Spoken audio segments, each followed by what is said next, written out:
ಬೆಂಗಳೂರಿನಲ್ಲಿ 8 ತಿಂಗಳ ಮಗುವಿನಲ್ಲಿ HMPV virus ಪತ್ತೆಯಾಗಿದೆ. ನಾವೀಗಷ್ಟೇ ಮಾಹಿತಿ ಅದರ ಬಗ್ಗೆ ಕೊಡ್ತಾ ಇದ್ವಿ. HMPV ವೈರಸ್ನ ಜಾಡನ್ನ ಆರೋಗ್ಯ ಇಲಾಖೆ ಈಗ ಬೆನ್ನತ್ತಾ ಇದೆ. ಎಷ್ಟೆಷ್ಟು ಕೇಸು ಈ ರೀತಿ ಬೇರೆ ಬೇರೆ ಆಸ್ಪತ್ರೆಗಳಲ್ಲಿ ಏನಾದರೂ ಪತ್ತೆ ಆಗಿದೆಯಾ ಅನ್ನೋದರ ಮಾಹಿತಿನ ಕಲೆ ಹಾಕೋದಕ್ಕೆ ಮುಂದಾಗ್ತಾ ಇದ್ದಾರೆ. ಬಿಕಾಸ್ ಯಾವುದೇ ಟ್ರಾವೆಲ್ ಹಿಸ್ಟ್ರಿ ಇರಲಿಲ್ಲ ಅಲ್ವಾ.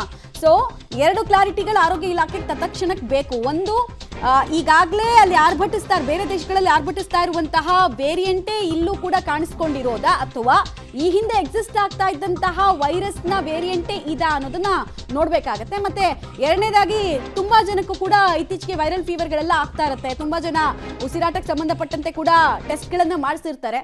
ಅಲ್ಲೆಲ್ಲಾದ್ರೂ HMPV ಪತ್ತೆ ಆಗಿದೆಯಾ ಅನ್ನೋದನ್ನ ಆರೋಗ್ಯ ಇಲಾಖೆ ಟ್ರ್ಯಾಕ್ ಮಾಡೋದಕ್ಕೆ ಮುಂದಾಗ್ತಾ ಇದೆ. ಮತ್ತೆ ಈ ಕುಟುಂಬವನ್ನ ಕೂಡ ಸೂಕ್ಷ್ಮವಾಗಿ ಗಮನಿಸಬೇಕಾಗತ್ತೆ. ನಾವು ಕೊರೋನಾದಲ್ಲಿ ನೋಡ್ತಾ ಇದ್ವಲ್ಲ, ಕ್ವಾರಂಟೈನು, ಹಾಟ್ಸ್ಪಾಟು, ಆ ಥರದ್ದೆಲ್ಲ ಮೆಜರ್ಮೆಂಟ್ಸು ವಾಪಸ್ ಆಗುತ್ತಾ ಅನ್ನುವಂತಹ ಭಯ ಸಹಜವಾಗಿದೆ. ಬಟ್ ಪ್ಯಾನಿಕ್ ಆಗುವಂತಹ ಅವಶ್ಯಕತೆ ಇಲ್ಲ. ಆದರೆ ಎಚ್ಚರಿಕೆ ಅನ್ನೋದು ಅತ್ಯಂತ ಅಗತ್ಯ. ಸ್ವಲ್ಪ ನಾವು ಕೊರೋನಾ ಕಾಲಘಟ್ಟದಲ್ಲಿ ಮೈ ಮರೆತಿತ್ತು, ನಂತರ ಏನಾಯ್ತು ಅನ್ನೋದನ್ನ ನಾವು ನೋಡಿದ್ವಿ. ಡೀಟೇಲ್ಸ್ ಕೊಡ್ತಾರೆ ಪ್ರಕಾಶ್. ಈ 8 ತಿಂಗಳ ಮಗುವಿನಲ್ಲಿ HMPV ಪತ್ತೆ ಆದ ಬೆನ್ನಲ್ಲೇ ಅವರ ಕುಟುಂಬವನ್ನ ಯಾವ ರೀತಿ ಮಾನಿಟರ್ ಮಾಡೋ ಕೆಲಸವನ್ನ ಆರೋಗ್ಯ ಇಲಾಖೆ ಮಾಡ್ತಾ ಇದೆ ಅನ್ನೋದು ಒಂದು ಪ್ರಶ್ನೆ. ಎರಡನೇದು, ಇತರೆ ಕೇಸ್ಗಳ ಬಗ್ಗೆ ಏನ್ ಅನುಮಾನ ಇದೆ ಆರೋಗ್ಯ ಇಲಾಖೆಗೆ? ಈಗ ಆರೋಗ್ಯ ಇಲಾಖೆಯ ಅಧಿಕಾರಿಗಳಿಗೆ ಹೊಸದೊಂದು ಟೆನ್ಷನ್ ಕೂಡ ಶುರುವಾಗಿದೆ. ಚಳಿಗಾಲದಲ್ಲಿ ಇಂತಹದ್ದೊಂದು ವೇರಿಯಂಟು ಪತ್ತೆ ಆಗುವಂಥದ್ದು ಸಾಮಾನ್ಯ. ಆದರೆ ಚೀನಾದಲ್ಲಿ ಇರುವಂತಹ ವೇರಿಯಂಟು ಈ ವೇರಿಯಂಟು ಕೂಡ ಸಮಾನವಾಗಿ ಆಗಿದೆಯಾ ಅಥವಾ ಬೇರೆ ಬೇರೆನ ಅನ್ನುವಂಥದ್ದನ್ನು ಮೊದಲಿಗೆ ದೃಢ ಮಾಡಿಕೊಳ್ಳುತ್ತೆ ಆರೋಗ್ಯ ಇಲಾಖೆ. ಒಂದೊಮ್ಮೆ ಏನಾದರೂ ಎರಡು ಅಲ್ಲಿ ಚೀನಾದಲ್ಲಿ ಮತ್ತು ಇಲ್ಲಿ ಪತ್ತೆ ಆಗಿರುವಂಥದ್ದು ಒಂದೇ ವೇರಿಯಂಟು ಅಂತ ಹೇಳಿದರೆ ಒಂದಿಷ್ಟು ಆತಂಕಗಳು, ಮುಂಜಾಗ್ರತಾ ಕ್ರಮವನ್ನು ಬಿಗಿಯಾಗಿ ತೆಗೆದುಕೊಳ್ಳುವಂಥದ್ದಕ್ಕೆ ರಾಜ್ಯ ಆರೋಗ್ಯ ಇಲಾಖೆ ಕೂಡ ಮುಂದಾಗುತ್ತೆ. ಜೊತೆಗೆ ಕುಟುಂಬಸ್ಥರಲ್ಲಿ ಯಾವುದೇ ಈ ರೀತಿಯ ಆರೋಗ್ಯ ಸಮಸ್ಯೆಗಳು ಕಂಡು ಬಂದಿಲ್ಲ. ಆದರೆ ಈ ಮಗುವಿನಲ್ಲಿ, ಅಂದರೆ 8 ತಿಂಗಳ ಮಗುವಿನಲ್ಲಿ ಏನು ಈ ವೈರಸ್ ಪತ್ತೆಯಾಗಿದೆ, ಅಷ್ಟೊಂದು ದೊಡ್ಡ ಮಟ್ಟದಲ್ಲಿ ಆರೋಗ್ಯ ಸಮಸ್ಯೆಗಳು ಕಾಣಿಸ್ಕೊಂಡಿಲ್ಲ. ಸಹಜವಾಗಿ ಚಳಿಗಾಲದಲ್ಲಿ ಇಂಥದ್ದೊಂದು ವೈರಸ್ ಪತ್ತೆಯಾಗುತ್ತೆ, ಒಂದಿಷ್ಟು ಆರೋಗ್ಯ ಸಮಸ್ಯೆಗಳು ಶುರುವಾಗುತ್ತೆ ಅನ್ನುವಂತಹ ಮಾಹಿತಿಯನ್ನು ಆರೋಗ್ಯ ಇಲಾಖೆ ಕೊಡ್ತಾ ಇದೆ. ಜೊತೆಗೆ ಅವರ ಪೋಷಕರಿಗೂ ಕೂಡ ಯಾವುದೇ ಟ್ರಾವೆಲ್ ಹಿಸ್ಟರಿ ಇರಲಿಲ್ಲ. ಮನೆಯಲ್ಲೇ ಇದ್ದಂಥ ಸಂದರ್ಭದಲ್ಲಿ ಈ ರೀತಿಯ ವೈರಸ್ ಪತ್ತೆಯಾಗಿದೆ. ಸೊ ಹಾಗಾಗಿ ಆತಂಕ ಪಡುವಂಥದ್ದು ಬೇಕಾಗಿಲ್ಲ ಅನ್ನುವಂಥದ್ದು ಆರೋಗ್ಯ ಇಲಾಖೆ ಹೇಳುತ್ತೆ. ಆದರೆ ಎಲ್ಲೂ ಕೂಡ ಮೈ ಮರಿಬಾರ್ದು, ಎಚ್ಚರಿಕೆಯನ್ನು ತಪ್ಪಬಾರ್ದು ಅನ್ನುವಂಥದ್ದನ್ನು ಆರೋಗ್ಯ ಇಲಾಖೆ ಈಗಾಗಲೇ ಸಾರ್ವಜನಿಕರಿಗೂ ಕೂಡ ಹೇಳ್ತಾ ಇದೆ. ಇದು ಖಾಸಗಿ ಆಸ್ಪತ್ರೆಗೆ ದಾಖಲಾದ ಬಳಿಕ ಅಲ್ಲಿ ಆರೋಗ್ಯ ಸಮಸ್ಯೆಗಳು ಕಾಣಿಸ್ಕೊಳ್ತಾ ಇತ್ತು. ಆದರೆ ಬೇಗವಾಗಿ ಆರೋಗ್ಯ ಅಂದರೆ ಚೇತರಿಕೆ ಕಾಣಲಿಲ್ಲ. ಆ ಸಂದರ್ಭದಲ್ಲಿ ಬ್ಲಡ್ ಟೆಸ್ಟ್ ಮಾಡಿಸುವಂಥ ಸಂದರ್ಭದಲ್ಲಿ ಈ ವೈರಸ್ ಇದೆ ಅನ್ನುವಂಥದ್ದು ಪತ್ತೆ ಆಯಿತು. ಆದರೆ ಇದು ಚೀನಾದಲ್ಲಿ ಇರುವಂತಹ ವೇರಿಯಂಟೇನಾ ಅಥವಾ ಇಲ್ಲಿನ ಸಬ್ ವೇರಿಯಂಟ್ ಅನ್ನುವಂಥದ್ರ ಬಗ್ಗೆ ರಾಜ್ಯ ಆರೋಗ್ಯ ಇಲಾಖೆ ಕೂಡ ಇದೀಗ ಮತ್ತೆ ಆ ಸ್ಯಾಂಪಲ್ಸನ್ನು ಲ್ಯಾಬ್ಗೆ ಕಳಿಸುವಂಥ ಕೆಲಸವನ್ನು ಕೂಡ ಮಾಡುತ್ತೆ. ಆದರೆ ಸದ್ಯಕ್ಕಂತೂ ಆರೋಗ್ಯ ಇಲಾಖೆ ಇದನ್ನು ಸೀರಿಯಸ್ ಆಗಿ ತೆಗೆದುಕೊಂಡಿದೆ.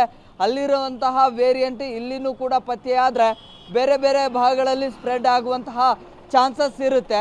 ಸೊ ಹಾಗಾಗಿ ರಾಜ್ಯ ಆರೋಗ್ಯ ಇಲಾಖೆ ಈ ಒಂದು ಮೊದಲ ಪ್ರಕರಣವನ್ನು ತುಂಬ ಸೀರಿಯಸ್ ಆಗಿ ತೆಗೆದುಕೊಂಡಿದೆ. ಜೊತೆಗೆ ಅವರ ಕುಟುಂಬಸ್ಥರನ್ನು ಕೂಡ ಟ್ರಾವೆಲ್ ಹಿಸ್ಟ್ರಿ, 1 ತಿಂಗಳ ಟ್ರಾವೆಲ್ ಹಿಸ್ಟ್ರಿಯನ್ನು ಕೇಳುವಂಥ ಪ್ರಯತ್ನವನ್ನು ಕೂಡ ರಾಜ್ಯ ಆರೋಗ್ಯ ಇಲಾಖೆ ಮಾಡ್ತಾ ಇದೆ. ಸದ್ಯ ಯಾರು ಕೂಡ ಆತಂಕ ಪಡುವಂತಹ ಅವಶ್ಯಕತೆ ಇಲ್ಲ ಅನ್ನುವಂಥದ್ದನ್ನು ಆರೋಗ್ಯ ಇಲಾಖೆ ಹೇಳ್ತಾ ಇದೆ.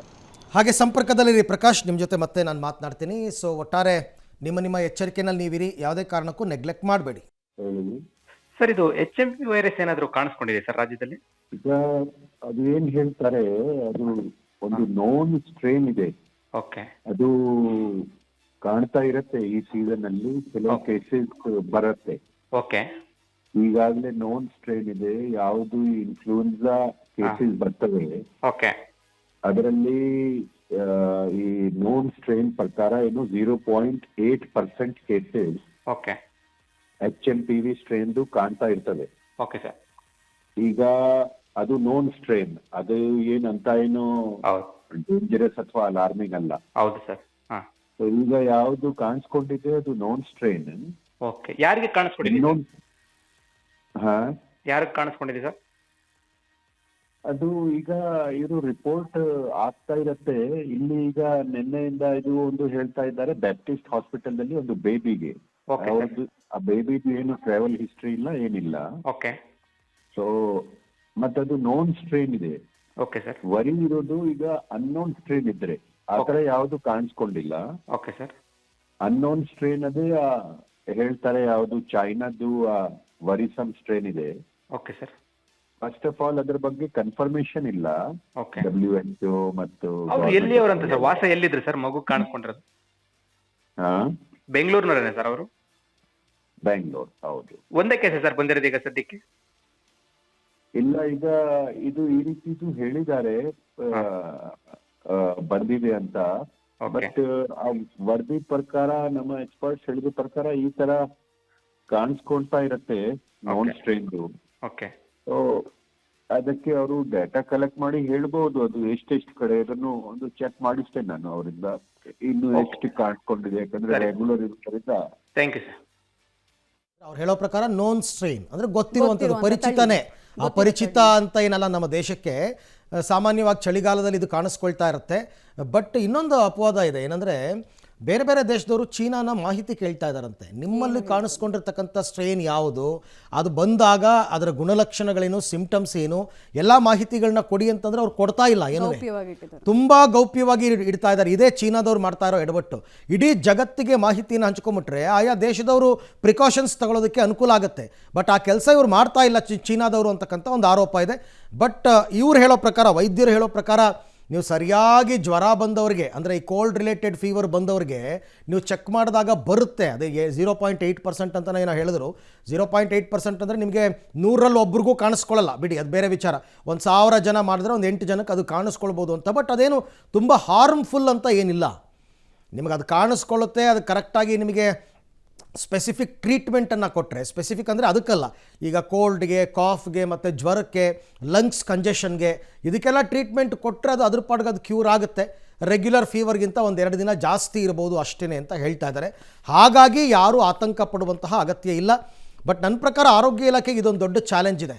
ಇವರು ಮಾಹಿತಿಯನ್ನು WHO ಇಂದ ಹೆಂಗೆ ಕಲೆ ಹಾಕ್ತಾರೆ, HMP ವೈರಸ್ ವಿಚಾರಕ್ಕೆ ಸಂಬಂಧಪಟ್ಟಂತೆ ಅದನ್ನು ಹೇಗೆ ಟ್ಯಾಲಿ ಮಾಡ್ತಾರೆ, ಹೇಗೆ ಕಂಪೇರ್ ಮಾಡ್ತಾರೆ, ಅಲ್ಲಿರೋದೇ ಇಲ್ಲಿರೋದು ಅಂತಕ್ಕಂಥದ್ದನ್ನು ಕನ್ಫರ್ಮ್ ಮಾಡ್ಕೋತಾರ. ಇದು ಆರೋಗ್ಯ ಇಲಾಖೆಗೆ ಇರ್ತಕ್ಕಂಥ ಸವಾಲು. ಹೇಗಾಗುತ್ತೆ ಅಂತಕ್ಕಂಥದ್ದನ್ನು ಕಾದು ನೋಡಬೇಕು.